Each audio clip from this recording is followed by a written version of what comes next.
Hey, welcome Hey, to Musings episode number 397.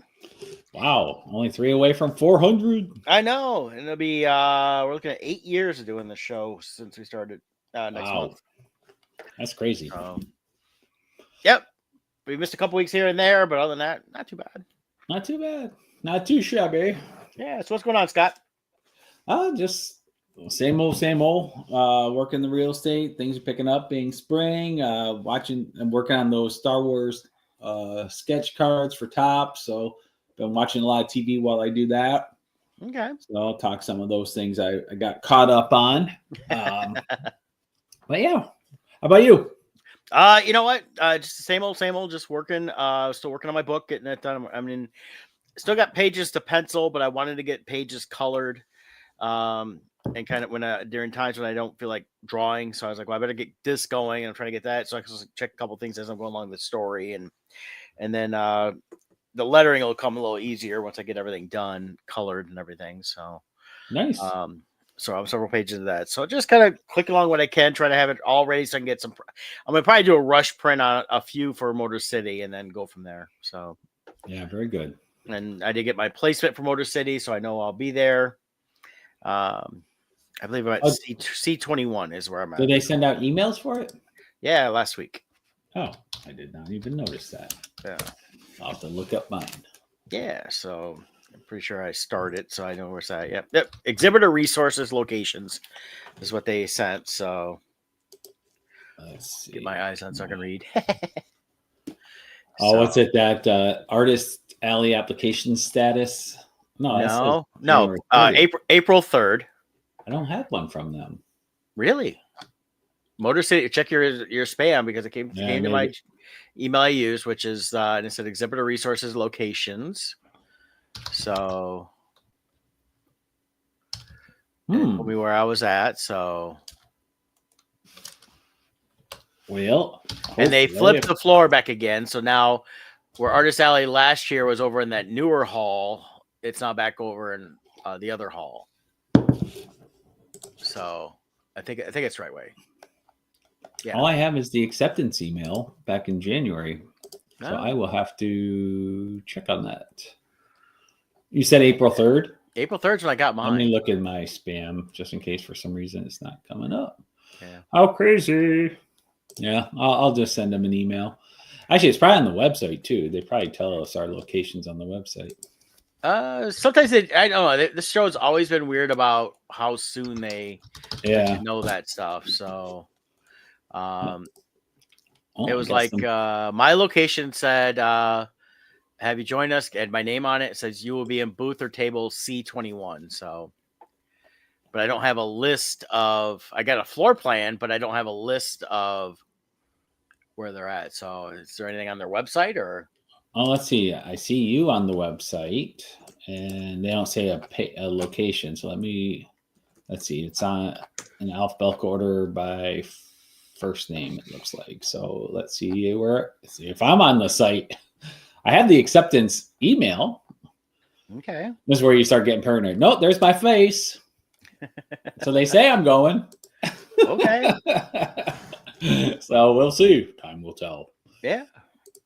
So cool. Well, good to know they sent that out. I'll send them an email just for a follow-up. Make sure I'm in the loop on all communications. Yeah. I mean, and just so you know, the people watch the show go, why are you guys talking like this? Well, this is what we always do. It was from Motor City Comic Con was the name, and it's a guest-motorcitycomiccon.com, and then at whatever CC sent. So yeah, well, I'm sure I'll be fine. Yeah. I got my mug on the website, so yeah, as long as I got your mug on there, you're good there. So and that, so yeah, I mean, it's a lot of the same people we see all the time, but always a few new ones here and there. But it's always good to see because some of these ones I only see here. So another, it's like we'll see Last Sun Comics. It's Terrell, always does some great Kickstarters, and then I saw Jay Foskett's going to be there. Mess Bucket Comics, be good to catch up with Dom. Dom was like 5 minutes from my house, but never heard from him at all last weekend when he was doing Astronomicon. So I heard that was a good show. I saw some pictures of crowds. They look pretty busy there. So yeah, definitely. And then hopefully for Motor City, hopefully we'll have Last Light in hand, issue number 1 available, physical copies to sell. Yep. I got an update yesterday from the printing company, and they are in the binding phase. So I think assuming no unexpected delays, we should have them in hand before Motor City. Okay. That's, fingers crossed, nothing delays it, but that's what it sounded like. Yep. And next time, we're going to issue 5 of Scabs. Been working hard on that, trying to get as much done as I can. I'm hoping to have several issues, at least a few issues available. So it'll be a rush printing for that Awesome. from Motor City. So, and then from there, I'll be advertising eventually a Kickstarter for the trade. Awesome. So, and we'll talk more about that at some other time. So good times. But yeah, so things are going good. But yeah, that's our next show, is at least for me, is the Motor City Comic Con. Yep. They've got a lot of crafters, vendors. It's a good sized show. Tons of guests, comic creator guests. They haven't got much up there yet, but actually, here goes. They got like Arthur Adams going to be there, Klaus Janson. So they get some names on there. They always bring in some decent names. Phil Jimenez, Jeff Loeb, and he's got a lot of good stuff going on right now. So Joe Rubenstein. So these are Mark Sporatio, who I see around here and there. Stuart Sager, of course. Let's see. Yeah, I don't see Tucci. Don't see no. Where's Billy at? No Billy this year. Really? So at least not yet. So, and he couldn't do it because of what things going on elsewhere. So you know how that goes. Yeah. So, and then of course they list their tons of vendors. So it'll be always it's a good vendor heavy show as well. But at least they have a very good comic presence. Others don't. So. And then also, I'm about to do some posts this week, so stay tuned to my Facebook pages for Motor City. I'm gonna post some pictures of some sketch covers I have available. So if you want to do commissions, you can pre-order a commission and just pick them up right at my table. So since there's enough time here for me to get a couple out, but I'm only going to do a handful. I'm not going to have a lot of slots open. But I will be making some slots open for that. There you go.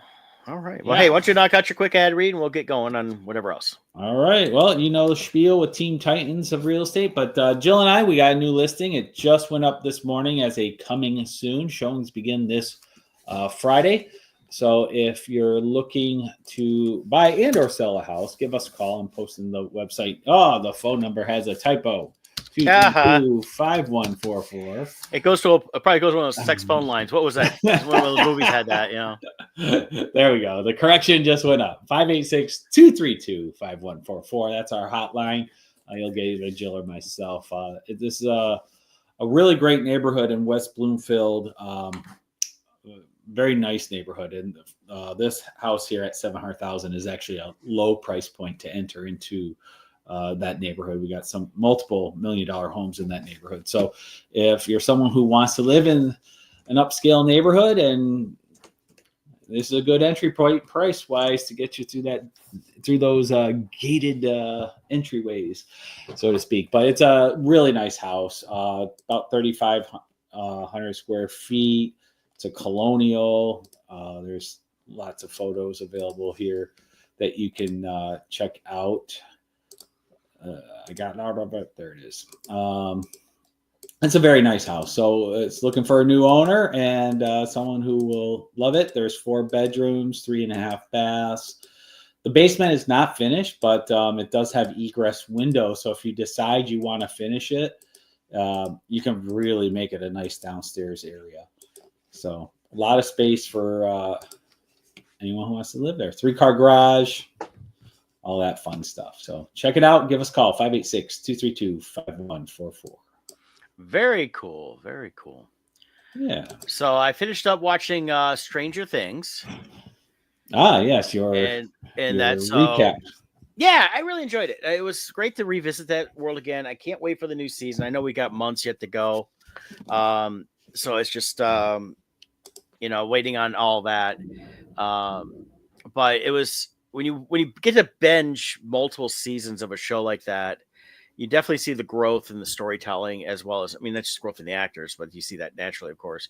But the growth in the storytelling as it does tie into their actual natural aging and that and how things have come along. And it definitely, the one thing the Duffer Brothers always really captured in Stranger Things was how they grow up. They went from children in the first season to preteen, young teens through the next few seasons, and we see how they naturally. I mean, they change. You change naturally. Things do change in who you are, and then when you got someone that's completely a fish out of water with 11, everything is new to her on that respects. And then and the rebellion she had, with Hopper after he basically adopted her and she was living with him and he was hiding her.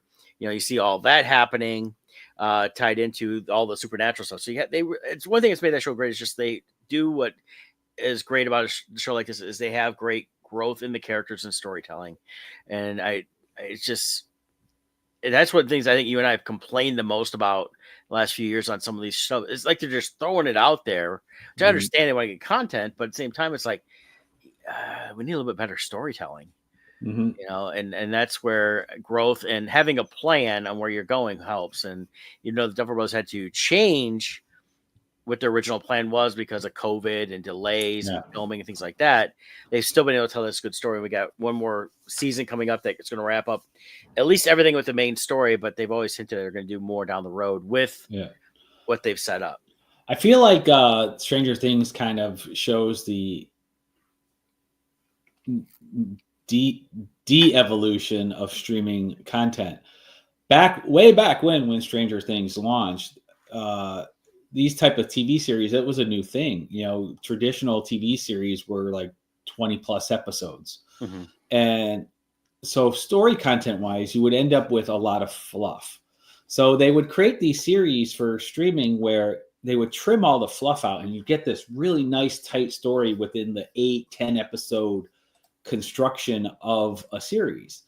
And Stranger Things did it very well. And as far as I'm concerned, I've loved every season so far.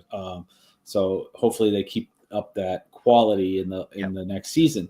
But now we've gone to the other extreme where instead of trimming down large story plots and boiling it down to a really tight story, because they're so hungry for content, they're taking things that are just basic, rough movie ideas, and now they're filling it with fluff to create an 8 to 10 episode series. And that's a lot of what the problem is they're not tightening stories up. They're trying to make them fuller, and it comes across as kind of crappy a lot of times. So, and that's, one of the things I watched. I like the kind of idea behind it. But I think it was just way too long. I watched 0 Day a month or so ago on, I think it was Netflix. Oh yeah. How was it? It should have been a movie. And they did a multi-episode season, and it felt like it was just in the middle. It just felt like regurgitation of the same thing, just trying to do it slightly different through the whole thing. It's not such a deep story that you need all this multi-episode story. I think a 2-hour movie would have sufficed on that. And that wasn't bad. I think it's fine for a one-time watch. But other than that, I will never watch it again. I mean, it's just not even because of time, but it's just there's really no reason to. Right. Where shows like Paradise. I could rewatch that first season again because they had a really good depth in the characters. You know what happens at the end, but hold on a minute. Gotta sneeze. Oh. Oh. Oh, excuse me. We had a triple sneeze. No, I at least go in 3, so always have. Yeah. I think my record was like 42 when I was a kid. Allergies kick in really bad. And 42 in a row? Yeah, I just couldn't stop sneezing. Can't you actually die from sneezing too much? I'm sure you can. I didn't. Because doesn't your heart stop every time? And I don't believe that, but no. But it's just like a Paradise. I really enjoyed the story on that where when the second season gets announced, they've already announced they're doing it, but it might be something like, okay, I really want to go watch that first season again in case there's some nuances within because there was a lot of different storytelling within that, that I think they may have foreshadowed some things that will be fresh in my mind when watching the new season when it comes out. Yeah. But definitely it was a good series. But there again, not every idea needs to be a series. Right. And if it is, you know, they get caught up in the whole lost thing where we have all these great ideas, we just don't know how to resolve them. Right. And I have that problem. There's been a story I've been working on for a long time, and I'm having trouble resolving certain aspects of it, and it's really not even the ending so much as just getting, what is the full story, and working on that. And everyone's I'll go back to it and throw some ideas around, but I don't want to just have tons of ideas, or like in the case of movies, it's like a lot of gags, which is stunts. You don't need, people like, oh man, special effects are great. There are all these cool stunts. Like, well, how was the story? Oh, I don't know if there was one. It's like, I don't like, I like what Lucas said way back when, where, the special effects aren't the story. They're just supposed to help tell the story. And they can actually detract if you don't have enough story. And that's what we see a lot of. I think it's where, like, even that Red Moon or whatever that one. Oh, yeah. Red Moon, Rebel Moon. Yeah, I watched that Yeah. first one, and that was painful. I haven't ever watched the second one. I just it too long. First of all, not enough story to really keep it going, and really not anything. It was just, you really just didn't care.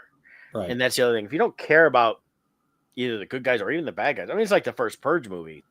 Nobody cares about who the good guys are, which is supposedly the family. They're actually more of the bad guys. And that I'm actually rooting for the guys to break in and kill them because they were stupid. And, you're like, oh, go in there, and the later Purge movies were a little better, especially the election one. That one was better, but I never did watch the series. I was like, okay, that doesn't lend to me to be a weekly series to watch of the Purge. Here's an hour-by-hour account of the 12-hour Purge. No. Right. This is done like the 24 series. You see the minutes ticking. That's the only way I can think of it, is that. So, but other than that, for shows-wise, I just kind of been flipping around a little bit. There is a new NBC show. Oh, what is that?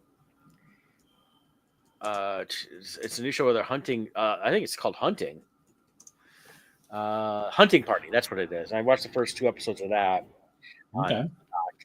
And I'll probably watch a couple more just to give it a little more, but it's really not. I like the idea, and it's about this. There's this hidden super prison with all these basically serial killers, and someone bombs it, which they don't. So there's a story behind who did that, which is not really addressing. They bring back this FBI profiler who was fired for whatever reason, and right now I can't even remember. That's how much it was not even discussed much. And because she hunted down this one serial killer, and he's on the loose, and he's supposedly dead. I mean, they did an execution. They didn't execute him. They basically did the execution for everybody to see, and then locked him in the prison for studying. I like the idea of, okay, there's got to go hunt all these for that. It's a little bit like very basic wise. It's kind of a 13 Ghosts of Scooby-Doo. The ghost got loose. Go find him. But a few things already in the first 2 episodes, I'm going, oh God, come on, really? You guys gonna be that stupid? And it's just complete stupidity and stuff. It's just like, you have a good premise here, but you're not gonna. I'm really not gonna be able to fulfill it. So. Other than that, not really much to do. I've been watching. Yeah, I've got a couple things I watched. For as far as a new series goes, on Amazon Prime, The House of David. Oh, I've watched the first 4 or 5 episodes. Mute that. Yes, I've been enjoying it. I was a little skeptical, being an Amazon. And anytime you get a big Amazon or Netflix involved with a biblical retelling of stuff, I go in with a little skepticism. But so far, I think 4 episodes in. I'm really liking it. I feel like they are doing. What I like about it is, and they say this at the beginning, and basically they let you know every episode that this is not an exact retelling from the Bible. They are taking some dramatic liberties here to flesh out the story. I mean, that's what they're doing here to cover this. And as it being called the House of David, although they're making a big deal, they haven't gotten to it yet. Just a slight spoiler. You see it in the credits or the trailer. He hasn't killed Goliath yet. Mm-hmm. So we're getting more of this buildup of what the world would have been like then. And it's definitely some, like I said, dramatic liberties, but I've really been enjoying the storytelling with that. Yeah, but the liberties they have taken, at least from what I've seen so far, have not gone against what the Bible says. Any retelling, whether it's biblical, historical, or anything, unless you're going to have an 80-hour long telling of a story, you're going to have segments where parts get skipped, and then especially with dramatic liberties you got to take is, okay, well, if we're cutting this part out, how do we make the story bridge the gap so it still flows? And or sometimes you have to merge multiple characters and create one character to represent multiple characters because you just don't have the time to introduce everything. So Right. I do feel like the things they have taken liberties on, I don't feel that they've gone against anything biblically. So I feel like they are really trying hard on this one to be faithful. And with in the their liberties, I say adaptation. it's more of like, here's this little thing that happened. It may have only been a very small section of the story in the Bible, Mhm. and they are expanding on it to give you more Right. depth into it, Right. and basically making it. There is a lot more storytelling in there that needs to be done to get the actual message of that little bit Yep. out there, and that's what I've liked about it. And you can get, and besides, of course, the Bible, you do have some accounts through other sources of Mhm. how the time was then. And I Yeah. know they're referencing that, and definitely it's been very good. I've Yeah. enjoyed it. I keep looking at, oh, I got to start that back up, and when I think about it, I'm like, oh, I'm a little tired. I want to be able to Yeah. watch it. I don't want to fall asleep. You do want to pay attention to it, and it's they've done it's Game of Thrones level as far as costume design, set design. Yep. It feel they've kept it grounded in reality. Goliath, they've really made big, but they've done a great job with it all. So you get to know uh, David as a character, as a historical person in the Bible. The importance in the Bible of David really is his heart, and I feel like they've done such a great job of embodying who David is supposed to be. The actor who's playing him does a great job. I don't know if you noticed or not, but the wife of Saul, King Saul, is actually Vanessa Fisk in Daredevil. She's the wife of Wilson Oh, Fisk. I had not So recognized that. yeah, same actress in both series there. So, Okay. but yeah, if you're looking for something, House of David does a pretty good job there. I'm very happy with it. Yeah, no, I've been very, very pleased with it. And calling it House of David, it's more than just the David and Goliath story. This is just probably this first season. And Mhm. then David's reign, I think, becoming king and all that. There's a lot that goes on, and down the road when he's older with the whole Bathsheba and his best friend and that Mhm. story. So there's a lot of really good storytelling to be done over the next for a few seasons. So definitely going a Game of Thrones style like this and not rushing through everything, but really spend some time and building up around it will actually enhance the storytelling as seasons go on. So Yeah. So series wise, I watched that, and then movie wise, I finally got around to watching Trap, which was M. Night Shyamalan. I Did you see I this saw one? that. I did. I enjoyed it. I thought it was good. Um, I, I didn't mind it. Actually, the most surprising part to me was the lack of a surprise because M. Night is known for these twists. Yeah. Spoiler alert, I Yeah. guess. I mean, it's What a been out for a twist. year, so I can give a spoiler. I Yeah. really thought it was going to turn out at the end that his wife was actually in on it. I I did thought too. there was going to be a last minute twist there, and that she was really the bad guy, and he knew about it and he was covering for her. That's what I thought was going to happen. But with M. Night Shyamalan, you start to look for reasons for some unexpected twist to happen. So Yeah. that didn't happen. I did read that there may be a sequel to this, so we'll see. But That would be interesting. yeah, But I yeah, thought it did I mean, well. the real twist really was that he had a victim already, but of course you learn that early on. Mhm. And it's just like, he's just so addicted to it Yeah, that even taking his daughter to this concert, which is funny, they do this afternoon daytime concert just to bring him in there. So it's like the whole, and that's when you find out, the wife kind of is involved and all this stuff, but I, it's interesting. I did find interesting the couple people. Who was it that was the police person that was after him? The older person. Crap. Let's see. The police. Are you talking about the Dr. Gray or whatever her Yeah, name was? Haley. No, it's Dr. Josephine. It's Haley Mills from Haley Mills. Parent Trap. I thought that was Oh, such a great twist. I was trying to think. I was blanking on her name. yeah. So Parent Trap girl trapped the serial killer.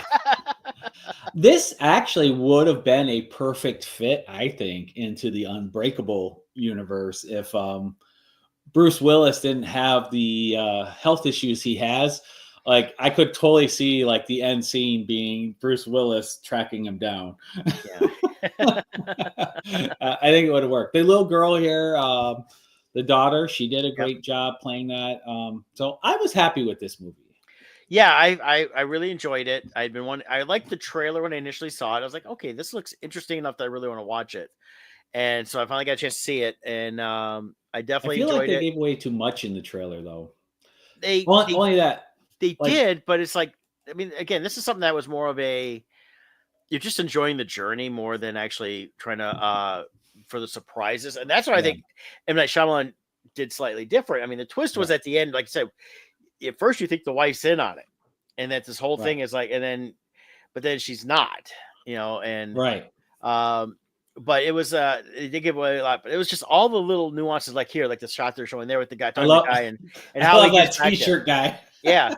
And everything he did to manipulate people like T-shirt guy and other Mm, people on little things that got him what he wanted. And even to yeah, the fact that he was able to get his daughter up on stage by saying she was sick, and then getting backstage, and then basically his way out was kidnapping the star.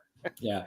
I like how through the whole movie, the T-shirt guy here never knew what was going on. And then in the end, you see him, the post-credit scene. He's watching the news.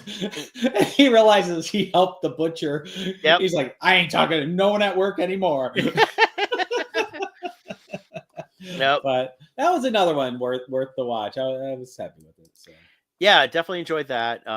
yeah, Like I said, I like everything M. Night does, but I like a lot of his stuff, even when it's not necessarily the best. It's his stuff is what it is, yeah. and that's one thing I've always enjoyed. I did watch last night. I'd seen it before. Did you ever watch Metal Lords on Netflix? No. It's one about the kids that have create a metal band in high school. Oh, cool. It's like an hour and a half long. It came out like 3 years ago. It popped up, and I was like, I just wanted something on while I was working. I was like, this will work. So I put that on and continue to work on that. And it's, just a teenage misfit, hour and a half long story. And Nice. it is produced by, it's got a bunch of actual real rock stars in it, but the guy that did it, wrote it, was DB Weiss. And he worked on Game of Thrones. He was one of the co-creators of Game of Thrones for HBO. Yeah. In that, Yeah, it and says then, here on Rotten Tomatoes they have an 84% for the audience rating. That's good. I liked it. It's a fun movie. It's an hour and a half. I was glad it wasn't like trying to go like 2 hours like some of these movies do anymore. They stuck to the hour and a half format, and you get the main kid. I mean, and you find out they're in this rich town, kind of like New York. They don't really exactly say, but and the main metalhead kid, you find out his dad's a doctor, so he's got all kinds of money. That's why he's got all the equipment and gear. He could play. And I looked up the actor, and in real life, he actually can play. He knows guitar and piano, stuff like that. So it fit that he actually looked like he was playing, because he probably was. And then the other kid, learned how to play drums from the beginning of the movie through just the first little bit. He basically did his own little Bill and Ted training session where he just started going at it. And then you meet the main girl, and because they're looking for a bass player. Well, she plays the stand-up bass. And so it's not necessarily metal, but at the end during the Battle of Bands, it makes sense. And it's a fun story, a little fun ride. Just the typical slight 80s feel, a lot of that heavy metal music from the 70s and 80s. And we got a scene where he's looking, and you got like 5 different, top guys of metal, or sort of like, including like Rob Halford. It's like, because it's funny, you mentioned something about something being gay, and then of course he mentioned Rob Halford. It's like, well, it can be metal still. What was the movie? Was it Adam Sandler? They hijacked the radio station to play their rock and roll music. Oh yeah, that was one with Brendan Fraser. Yeah. What was that one? That was a fun rock and roll. No, that was a good movie. I'm gonna blank out. Airheads. Airheads. I remember the heads. I'm like, Yeah, Metalhead. that came out in Airheads. 94, so 94. 31 years ago. That was a good one because you had Steve Buscemi Yep. playing, and of course Brendan Fraser, and then Adam Sandler. Yeah. It was a good cast. Chris Farley was in it for a bit. Yep. Michael McKean had a big role in that. Who, of course, Michael McKean, besides being, of course, Laverne and Shirley with Lenny, did Spinal Tap. Spinal Tap, and they have a new Spinal Tap one coming out, I think, later this year. Yeah, it's like the final. Yeah, it's like the 40 years later or whatever, 50 years later, and Let's see. and they're doing it in that documentary style again, and they're all back. The main guys are all back, so in that. But yeah, like David Arquette was in Airheads, Michael Richards, Joe Mantegna, and Alan Covert was in it, who's a friend of, been in a bunch of movies with Adam Sandler. So I think my favorite scene though in that Airheads is when they talk about I was a nerd and everything else, and they got all the guys that are out there, the rockers that are kind of supporting them, cheering the cops, and you look and it's like the one guy goes, "I played D&D too," and then it's Lemmy from Motorhead going, "I was the editor of my school magazine." So they definitely tied a lot of cool stuff. But that was a fun rock and roll movie. I've watched that in a couple of years. I will have to watch that again. And again, hour and a half fits perfectly for something like that. Tell the story, be fun. Yeah. Mm-hmm. So, yeah, there's some good rock and roll movies out there. Yeah, but there definitely is a new Spinal Tap because I've been talking about that on some of the channels I listen to on my Sirius. Mm-hmm. Nobody's seen anything on it yet, but it's been, this is Spinal Tap. Now, next one's called Spinal Tap 2. And it's The End Continues is what they call it. So you got Reiner directing it, but you got Christopher Guest, Michael McKean's back. It looks like Elton John's making a bit. They list all the people in the credits on IMDb. Paul McCartney pops in. So they're probably getting all these rockers, people from all over the years popping in. There's a little bit parts like Questlove from The Roots. Fran Drescher's in it playing Bobby Fleckman. So that'll be an interesting one to see. Because Spinal Tap was one of those movies that when you saw it, you're like, my God, this feels like it could have been real. and they came out with real albums and that because Michael McKean actually can play and sing and all those guys. So in fact, I hear on a couple of the channels I listen to, they've over the last few years they've played different Spinal Tap here and there. So yeah, that's like it's interesting when fake bands become real in a way. Like what was it? There's one song that's really popular. Was it Eddie and the Cruisers? Aren't they a fake band, but they ended up getting a hit in real life? Well, that was actually done by a real band. That was done by was it John Fogerty, I believe, did that. But I think the actual name of the band on the album for the release was Eddie and the Cruisers, I think. Well, they did a soundtrack release. Yeah.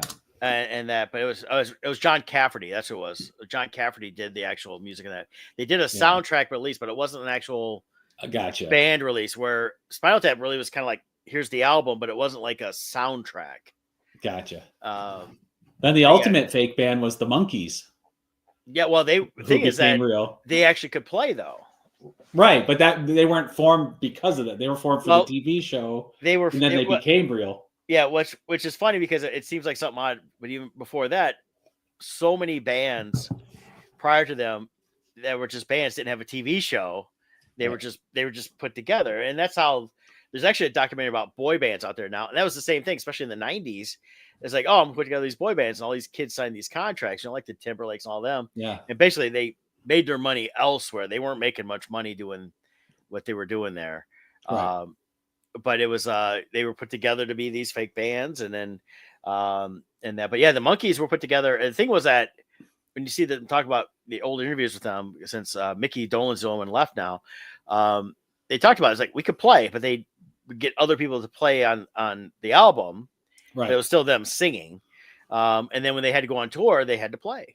And Peter Tork actually Peter Tork was an accomplished musician, so was Michael and that, and then Davy Jones was already a singer before that. So. Yeah, but yeah, it's interesting how that stuff works out sometimes. So yeah, I mean, one of my besides you got like Spinal Tap, and we talk about Airheads.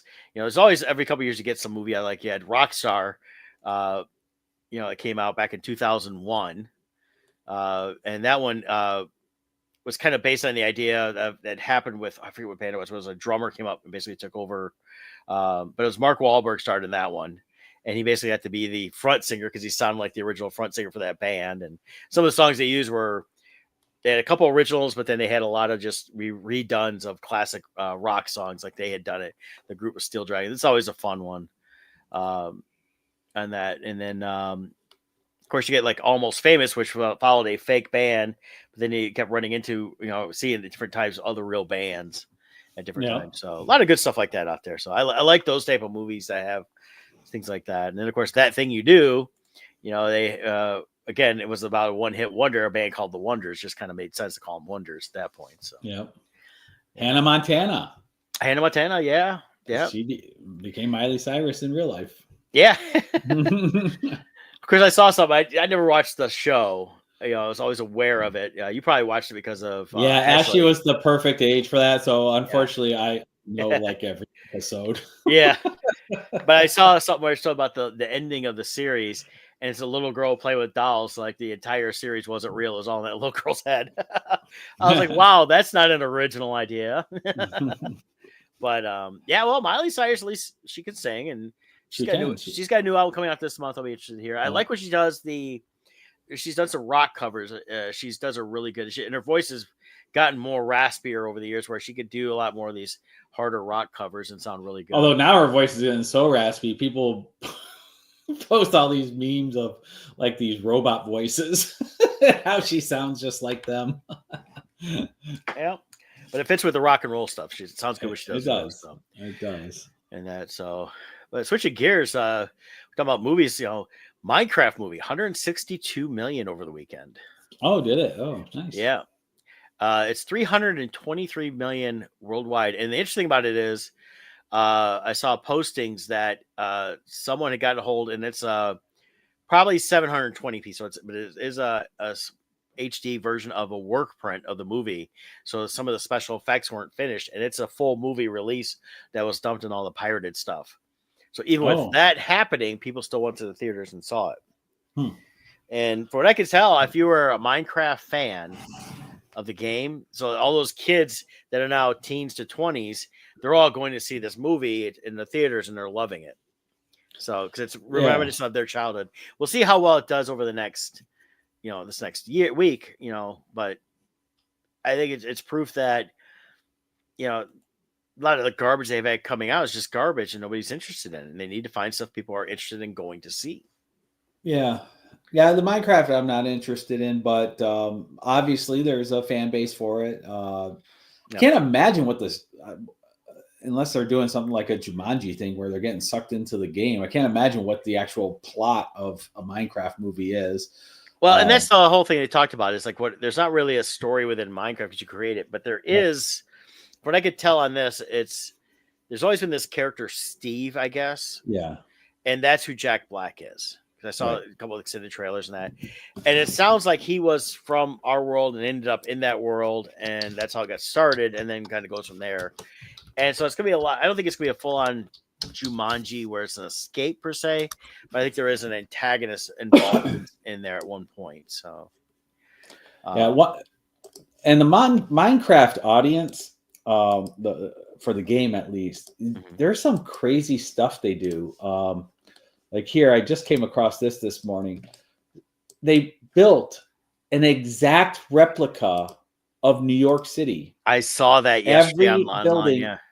And I guess you can even go into these buildings and every single floor and room. Like, look at this is street level view in Minecraft. Yeah. Like someone built.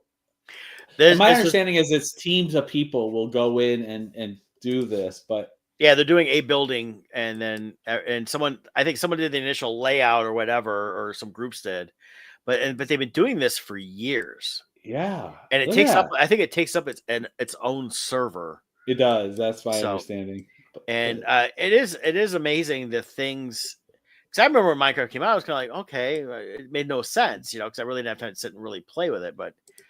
And now I've seen stuff over the years, and people have built very elaborate Yep. I've seen Star Wars ones where like yep. the Millennium Falcon is fully built and you can walk through it, and Yeah.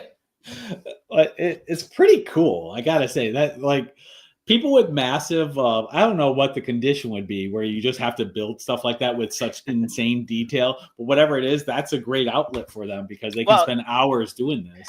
And the beauty of it is they're building something that doesn't cost them a lot in terms of, except for time. You know, not everybody can afford to buy $1,000 Lego set, but they have the ability to create one. Oh, that's what it is. It's And virtual Legos. Yeah.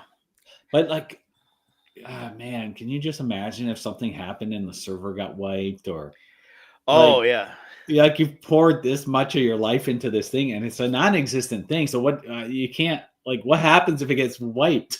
Yeah. Like, oh my gosh. Or they discontinue the game and poof, there goes all. Well, it's just like hours. everything. I remember I played for a while there, and I never spent any money. But when Farmville first came out, it was huge on the phones through Facebook and all that. I know people were dropping hundreds of dollars a month, and then also they announced several years later, "Oh, we're closing all the servers." You're like, "I still go in every day and do whatever," and I'm like, "What do I do?" You lost it, and that's the whole point of it. It's a game, like it's virtual like that. You always don't own it. Yeah, you don't own it, and you risk the chance of losing, and that's what it sucks. You know, but it all really kind of that stuff like that really spawned off of the Sims games. Yeah, you know, I mean, Sims had the where you had your people and you had your house, and then they did like Sim cities where you could build cities and things like that. But you know, it's interesting to see what these kids can do, and it does teach. There's a lot within the Minecraft now, or it teaches the kids a lot of stuff with programming and things like that. So they actually learn skills that can be translated into the real world. Yeah. Have you seen this? You said Sims, and it made me think about it. I don't really pay much attention to this stuff, but on Netflix, when you sign in, they have a section now of games where they have things where all these different games that are on there that you can play now. Yeah, if you're signing in on your phone, they have mobile games. If you're signing on your computer, they have other games you can play. So I have seen that. Yes. Yeah, a whole bunch of games on here, which is interesting. So I'm curious to check out a couple, to be honest. But like one of them looked like one of those world building games where you can just. I always love those games and I end up spending too much time on it. But then you get to the point where other people can raid you, and then it takes forever to build the higher level stuff, and then they want you to pay, and I'm just like, I'm not getting into that. Yeah. Then you sign in because you were gone for 3 hours actually working. You come back and some 12-year-old raided your city and it's all burned to the ground. And it's like, oh, come on, I'm not. Yeah, I had a few games like that. There's one I played for a little while online years ago. Was you had built up your spaceships, and then I got tired of it because people were going, "I'll just go and pay." They'd pay whatever money to get these huge upgraded dreadnoughts. Right. And they just show up and you're gone. You're like, okay, this is not even fun. You can't even go explore. Right. Because somebody's always attacking you. And I mean, that was part of the game, but at the same time, it's kind of like, I just want to go explore, you know? Yeah, they should make it far. Well, and I understand why they do it, because they want you to pay for the upgrades. Well, yeah. But you know, I'm not a 12-year-old with no bills and a parent giving me money that I can unlimited access to their credit card account. Yeah, that's why I like games that are solo, self-encapsulated.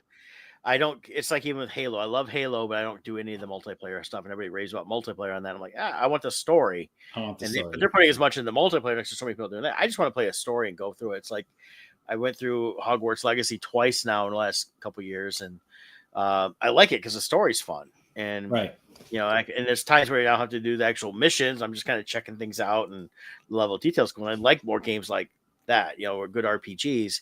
You know, it's like when I do play some games like first-person shooters, I used to like some of the old World War II games from the first Xbox 360. And now everything's like, and they kind of got years ago started this way. Everything's like always got to be with the monsters or zombies or whatever. I just want like historical more style.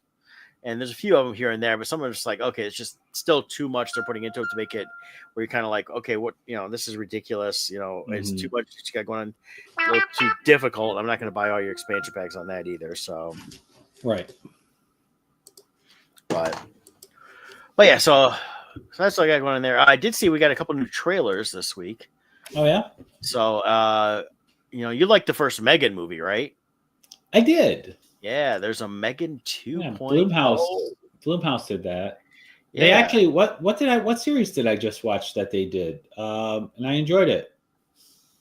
What was I just watching? Bloomhouse TV series. It was Bondsman. Oh yeah, I watched the first episode of that. I watched the whole season. That's another one I really like, and we'll talk about that one after Megan. Yeah. I've only got to one episode in, so yeah, I won't do spoilers. Yeah. So let's watch this thing for Megan. How do I say goodbye? I'll admit, there were some bugs in my programming. It's hardly fair to blame me for that. It's so hard to say goodbye. But one thing hasn't changed. I will do whatever it takes to protect Katie. What the hell is this? You put me in this plastic Teletubby? Prove you can be trusted, maybe we'll give you an upgrade. Mrs. Forrester, we have a problem. We're hunting an autonomous android named Amelia. She was built using your design for Megan. How's this possible? You deleted it. Apparently you didn't. Nothing in our arsenal can stop her. She's gone rogue, killing anyone who's contributed to her creation. I think I did it up now. And you and Katie are next. I know how to stop Amelia. She's getting more powerful. Soon she'll be the most dangerous weapon on the planet. Put me in a body and I'll help you stop her. You remember what happened last time. You threatened to rip out my tongue and put me in a wheelchair. I was upset. Look, she wants to help us. Everyone deserves a second chance. You would like us to rebuild a deranged robot in order to catch another one. Would you prefer I gave you a printout that you can read at your own pace? Okay, Megan. Time to give you an upgrade. Anything you'd like to add? I want to be stronger, faster. Hey, so remember the time I strangled you and set the lab on fire? I want you to know that won't happen again. Thank you so much. And while you're at it, make me taller. All right, meat sacks. Let's get to work. Well, look who came out to play. I was programmed to protect Katie. The only question is, are you going to stand in my way? Hold on to your vaginas. I don't care if she did kill 4 people. She is a smoking hot warrior princess.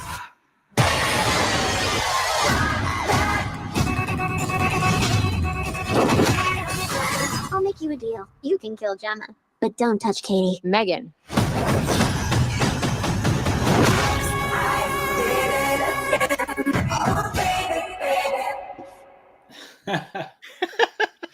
They're going like full on Terminator. Terminator 2. Yeah, this was Terminator 2. But it looks good. Yeah. The actress playing the evil robot there, she's the Padawan in the Ahsoka series for Baylan Skoll. Oh, yeah. Or whatever I forget what her character's name is, but she's the Padawan in there. I liked her in there. We might see her again when Ahsoka 2 comes out. So yeah, and I saw whether a while back. I'm waiting for confirmation, but I think they are finding someone to replace Baylan a little bit. They are. Did they say who? Yeah, I want to say they actually said who. Baylan Skoll recast. Yeah. Did they say who? Oh yeah, the Hound in oh yeah, that's right. Game of Thrones is going to play him. Well, I think that's a good choice. He's got that same gravitas that Ray Stevenson had, so I think he could pull it off really good. Yeah, he's got that size too.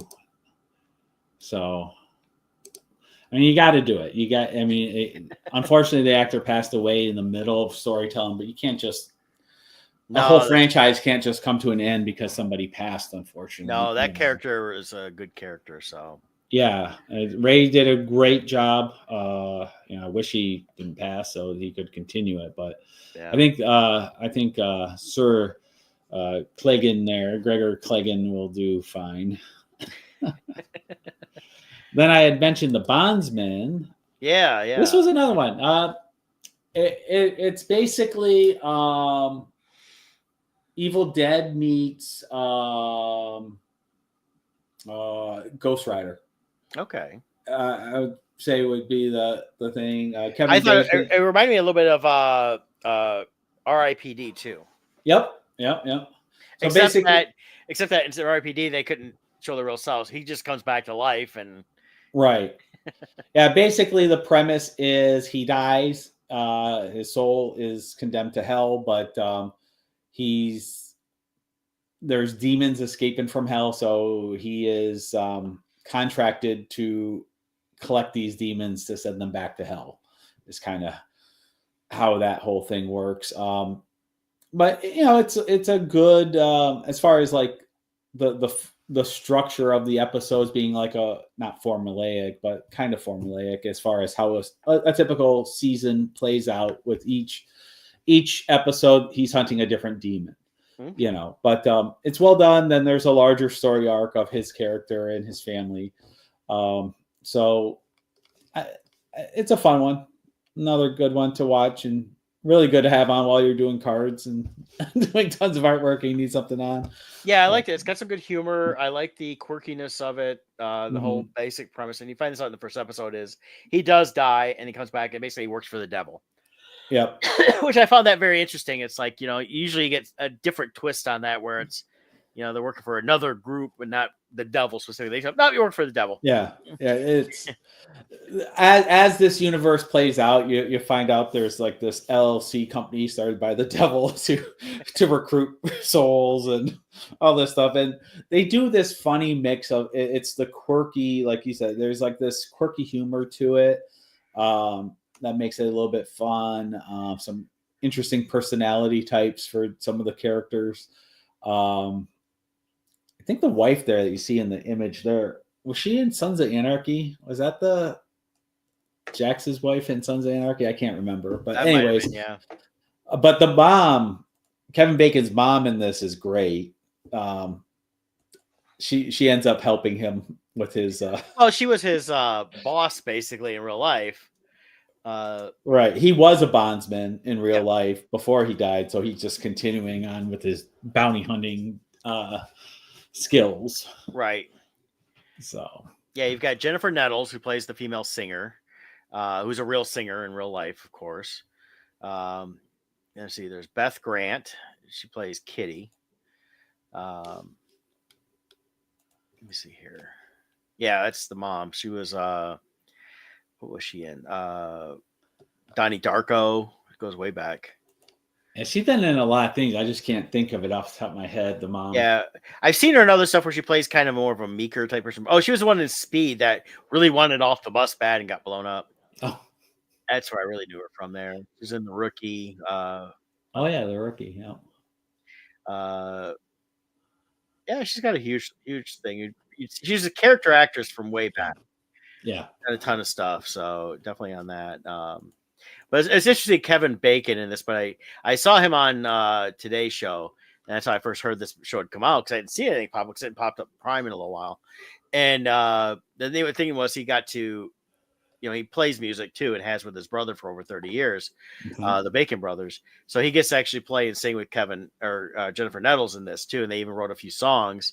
Some got rejected, but so he's talking about they may really actually release them on their own, just for fun. So yeah, the couple songs they do in the show, they're really good. It's like a country based music. Yep, and it's well done. Yeah. I didn't realize he was writing them. I knew he had a band, but I didn't think he was writing them. That's cool. Well, not all of them, but he did. Him and her did write some stuff together. He was saying, and cool. And the producer said, "Nah, we're gonna go with something else." So, but it's just like everything, they get another plan and stuff like that. So, Yeah.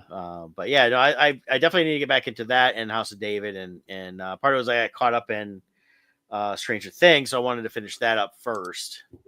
And that's so I'll go back to those, and then I know you said you were rewatching Mandalorian. I keep thinking I need to go back and start rewatching those again. Yep, watched all those. Watched Ahsoka, so I'm all caught up on those series. Next, I'll probably this week I'll probably go back to Andor, get caught up on that. But so yeah, because that starts in 2 weeks. 2 weeks. Yep, I'll probably get caught up there. Yep, and then Daredevil's finishing its little run. Well, as soon as Daredevil's done, a week after the last episode is when we'll talk about it. Yeah, to get into some of that stuff. So you said one episode left? I think I know there's an episode next week. Let's see here.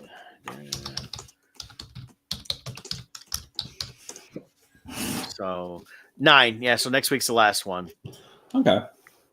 Yeah, I knew last night's episode wasn't the finale, but they're ramping up for this last little bit here. We already know they're filming right now for season 2, so they'll be out next year. So they really were setting up a lot of what they've been doing the last couple episodes to really end this season and move on to the next season. And this was all they call it Reborn, but it's not based on the Daredevil Reborn comic, mainly because it went from Netflix to Disney. So now they rebirthed it basically. Said here it is again, but they've kept some things. I mean, we really haven't even seen the Punisher in this at all. Just the one little shot. Yeah, they made a big deal about his return, but so far he has like 3 minutes. Yeah, well, he's supposed to have his own series too. So yeah, and that might be part of it where we'll see something on that. So we'll see what happens after next week, what they're going to do with that. So I'm enjoying this current iteration of this type of Marvel storytelling. So I'm enjoying that. Let's see. I'm trying to see if they actually confirm a Punisher series. Trying to see. Well, and that's the thing is 6 days ago. Yeah. Let's see. John Berthenol shares an update. So this was 6 days ago.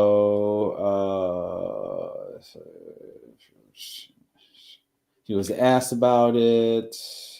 I've said it a million times. Frank is in my bones, in my heart. I care about him. In discussing what this thing could be, blah, blah, blah, blah, blah. So it sounds like they're talking to different writers, ideas. Sounds like he hasn't been happy with what he's like so far. And someone's posting again that what they've seen on what's being shot currently. So, wherever they're shooting at, people probably see some stuff. They think that the Punisher is going to have a bigger part of season 2 of Daredevil. Okay. So, yeah, we'll see. I hope they do something good. Just they got to do it right though. They can't just throw it out there. So, yeah, I agree. Yeah. So other than that, trailer wise, they got a new Mission Impossible trailer dropped. Oh yes, so, this will be the final one. Yeah, this is it. And so let's run this real quick. This can't all be true.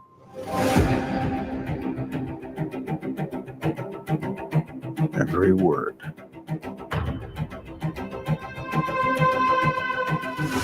CIA Black Vault break-in. Am I reading this correctly? The Kremlin bombing? In fairness, the bomb was actually meant to kill him. He gassed a security briefing. That was just 2 months ago. This explains the handcuffs. It's still not clear why he's here. If we want to bring the world back from the brink, we have to deal with him. Should he choose to accept?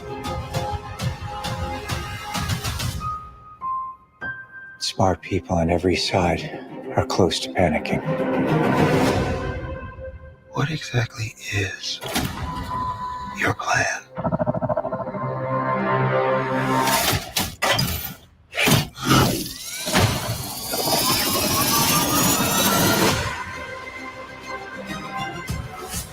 Your team has been betrayed, Ethan. All your secrets compromised. Everything you are, everything you've done has come to this. You gave him an aircraft carrier? Our lives are the sum of our choices. This is your calling, your destiny. I have no regrets. Neither should you.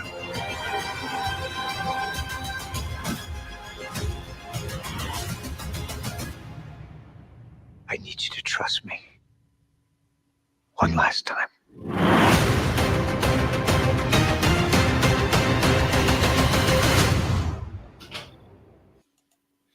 It looks fun.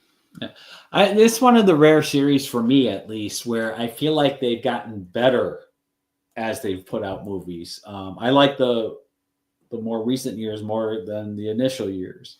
Yeah, when I go back and watch the first one, it's not bad, but it's a lot more drier. And then he progressed up through that. And I think John Woo came in and did the second or third one. I think the second one is the one I like the least. Yeah. And but with the action they brought in, they made a lot more action, and then they really started building on that story more within everything of the CIA. And then, well, and to be fair to Tom Cruise, I think what happened is I think he got more control. Yeah. As the movie franchise went on, and just like with Maverick, Tom Cruise is a movie fan first and foremost. According to him in interviews, he'll watch a movie a day. He loves movies. He still goes to the theaters, just like with how he released Maverick. He wanted it to be a theatrical release. So he's a movie fan first and foremost. So he wants to make fun movies, and he does. Yeah, I enjoy most of the stuff he does. Yeah. Yeah. So last one before we sign off here, I did see. I don't know if you've seen this yet. I haven't watched it either. They have a new Naked Gun movie coming out. Oh, at Qui-Gon Jinn. Yeah, which I had to look it up. Leslie Nielsen. Liam. Yeah, but Leslie Nielsen, who starred in the original ones, was in his late 50s to 60s, and Liam Neeson's like 72. And then it says Pamela Anderson too. So let's take a quick look at this, and then we'll sign off. It's only about a minute trailer. Go, go, go, go! Multiple SWAT units responding to hostage situation.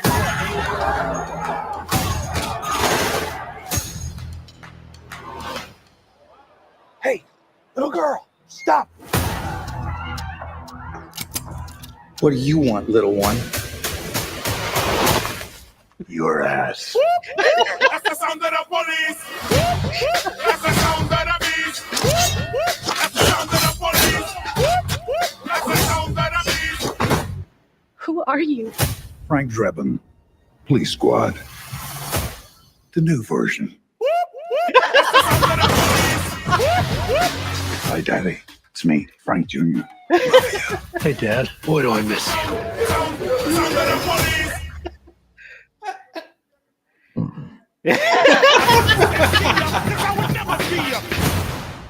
Okay, so it's the sons of all the main characters.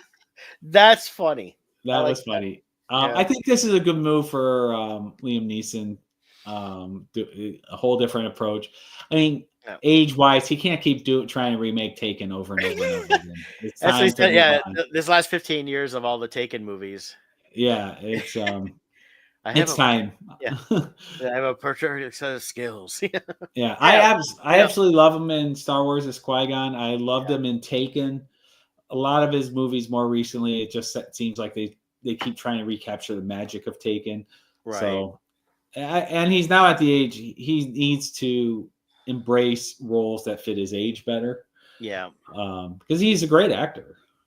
Yeah, the in the Land of Saint Sinners, last one I watched his, I did a review of that with you a while back, and that one wasn't bad. Still has a little bit of the Taken element.